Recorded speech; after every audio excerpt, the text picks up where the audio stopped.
これよりオペレーションスクルドを実行に移す。時は来たれ。Minasan, domo. Ini adalah lanjutan video dari Q&A Steins Gate Part 1. Baiklah, kita mulai aja. Bagaimana Okabe bisa mengalahkan takdir di Steins Gate Zero? Seperti yang kita tahu di Alpha Worldline, apapun aksi yang dilakukan Okabe untuk menyelamatkan Mayuri akan selalu gagal dan terus mengulangi waktu yang pada akhirnya dia memutuskan untuk merelakan Kurisu mati di Beta Worldline.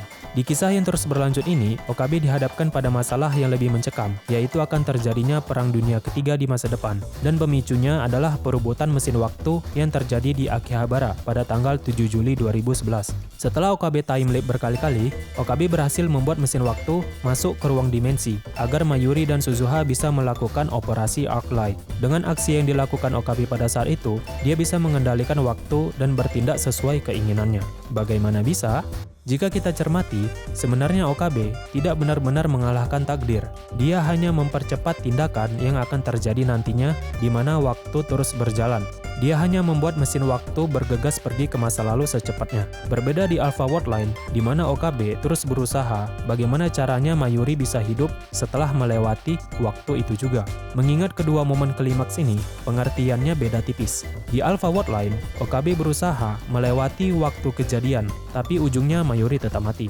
Dan di Beta Worldline, Okabe berusaha untuk mempercepat waktu kejadian agar mesin waktu bisa menghilang tanpa terkena rudal. Menurut sejarah, pada tanggal 7 Juli 2011, mesin waktu dihancurkan. Hancur dan menghilang, ya prosesnya berbeda, tapi ujungnya adalah benda tersebut sudah tidak ada lagi, yang merupakan hasil dari attractor field.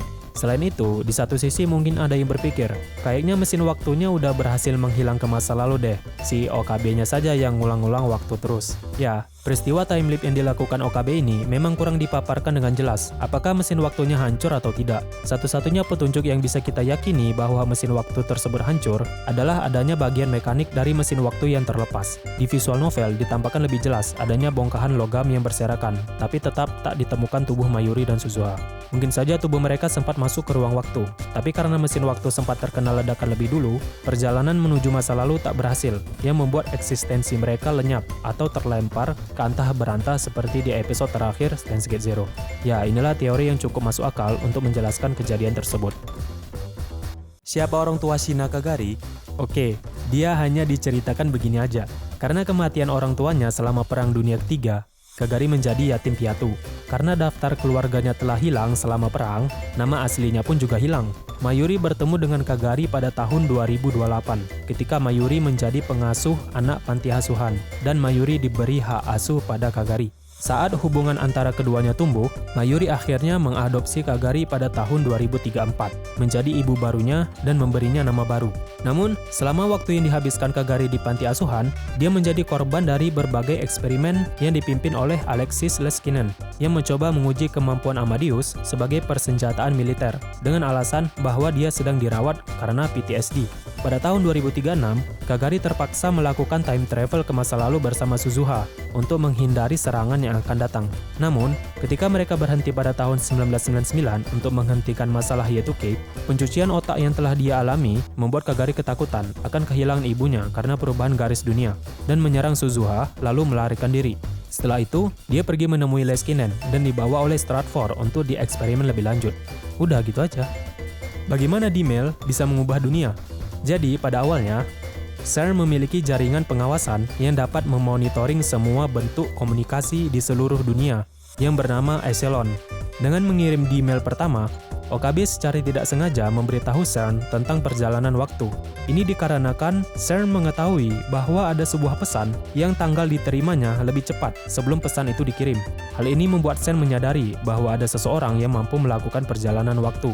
Kemudian CERN menangkap Okabe, Daru, Kurisu, dan mengambil time leap machine.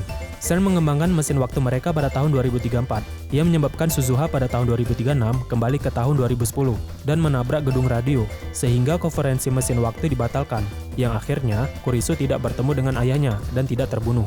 Jadi, dengan menghapus D-Mail dari database CERN, ini akan mencegah CERN untuk mengejar Okabe dan mendapatkan time leap machine. supaya CERN tidak bisa menyelesaikan mesin waktunya. Dengan begitu, Suzuha tak punya alasan untuk kembali ke tahun 2010. Tanpa adanya mesin waktu yang muncul, konferensi dapat diadakan dan menuju kematian Kurisu. Singkatnya begini dah, jika OKB mengirim Dimmel, CERN menyadari Dimmel. CERN mengambil time leap machine. CERN bisa mengembangkan mesin waktu. Terjadi distopia. Suzuha pergi ke masa lalu. Mesin waktu nabrak gedung. Konferensi dibatalkan. Kurisu tidak terbunuh. Mayuri terbunuh. Terjadi distopia. Jika OKB tidak mengirim Dimmel, CERN tidak menyadari Dimmel. CERN tidak mengambil time leap machine. CERN tidak bisa mengembangkan mesin waktu. Tidak terjadi distopia. Suzuha tidak pergi ke masa lalu. Tidak ada mesin waktu yang menabrak. Konferensi diadakan. Kurisu terbunuh.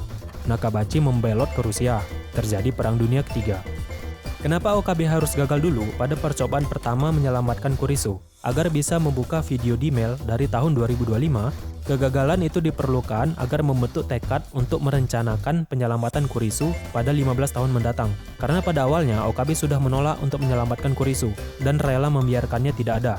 Jadinya tanpa mengetahui masa depan di Beta World Line, OKB mati pada tahun 2025 dan Perang Dunia Ketiga terjadi. Penyesalan dan rasa bersalah itu dibutuhkan dengan harus gagal dulu untuk menciptakan sebab akibat di masa lalu dan di masa depan. Ketika OKB sudah gagal, sebab akibat pun sudah terbentuk dan bisa melaksanakan operasi penyelamatan Kurisu, yaitu Operasi Skrull. Kenapa OKB tidak bertemu dengan dirinya yang melakukan time travel ke masa lalu pertama kalinya selama percobaan kedua menyelamatkan Kurisu? Karena adanya perbedaan waktu, yang artinya kedua OKB ada di timeline yang berbeda. Itulah semua Q&A yang sudah aku rangkum dari internet dan kujelaskan kembali dengan bahasa yang lebih mudah dimengerti. Terima kasih sudah menonton dan sampai ketemu lagi. Jane.